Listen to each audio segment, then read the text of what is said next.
Hello there, viewers. So, you've landed in a random planet in a random factory game. Well, unlike this factory game, the vehicle you've landed in is in perfect working order. There's no reason to dismantle it for fuel and materials. But where to get fuel from?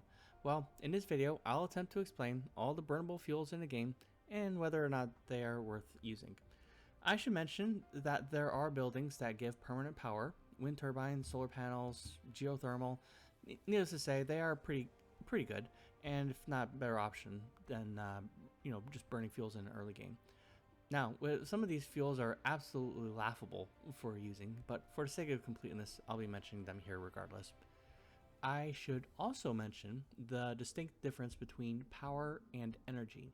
Energy is the stuff that makes things do something, from Icarus cutting down trees, making factories work. This is valued in units of megajoules. Power is how quickly that stuff is consumed, expressed in units of megajoules per second, or more popularly known as megawatts. I'll be viewing fuel from an energy standpoint. Let's start with plant fuel, logs, and organic crystals. Now, I grouped them together because you can get all three of these right from the start by cutting down trees. Plant fuels give 0.5 megajoules, while the logs and organic crystals give 1.5 and 1.8 megajoules, respectively. Organic crystals will likely be saved for other recipes, while logs and plant fuel will remain feasible for the first few minutes. Coal is also right at the start, but it becomes less trouble to get with miners. Coal comes with 2.7 megajoules of energy, and of course that's good enough to use as fuel for Icarus. Although a little bit of setup with some smelters and efficiently used miners, the coal can be smelted to graphene, giving you a modest net increase in energy. And then the graphite can be further smelted to diamond to get 0.9 megajoules per item. So let's just forget about that one. The next fuel you'll soon get your hands on is crude oil.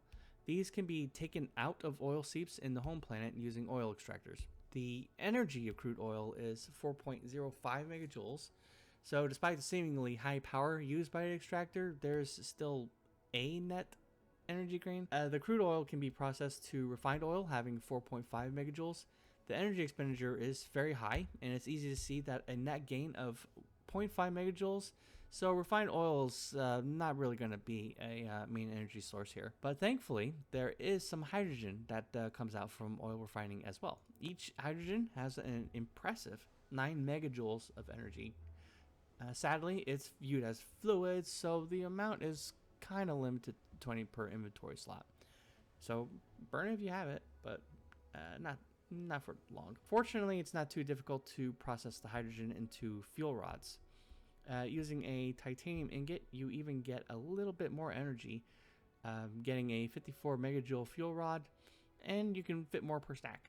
But sometimes hydrogen can be scarce at times, so it'll be an on-off sort of thing. At this time, I should mention graphene and nanotubes. This is not something you want to burn often.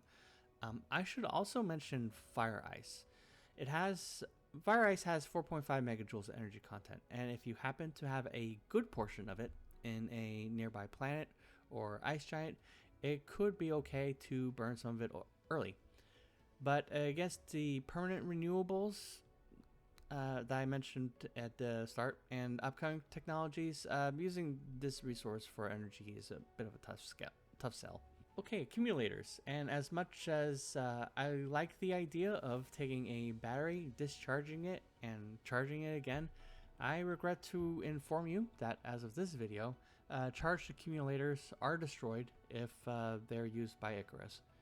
Regardless, looking at the process, raw material used to make the accumulator and disregarding the energy used to charge the accumulator, this might be okay fuel for Icarus, and not a pretty competitive system for powering buildings, which brings us to deuterium. Getting to fractionators is almost the same level as getting solar cells, so not very hard at all. Making some fractionators here, nothing special, but note they might work much better with faster belts cycling around them. Rules are rules, but the point is that this is a bit fractionating your hydrogen to deuterium is a lot more early than you think it is. Note the amount of the hydrogen burned per deuterium is actually 1. That's it. That's incredible efficiency here. Also note that the deuterium is also 9 megajoules of energy, just like the hydrogen. But what's really amazing here is that that this deuterium you just happen to put it together into a fuel rod, like a hydrogen rod, just a bit more expensive, and you get a very huge energy gain out of it, probably the highest yet in the game.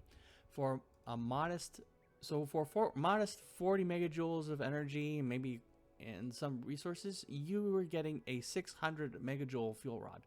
Not too shabby, starting from only 90 megajoules of that hydrogen. This is a very nice fuel source, and it can be used for a very long time, even compared to accumulators. Now we're getting into antimatter. Okay, this is endgame fuel, and that's unlocked very, very far down the technology tree, near the very end, actually. And it's made by splitting critical photons into matter and antimatter.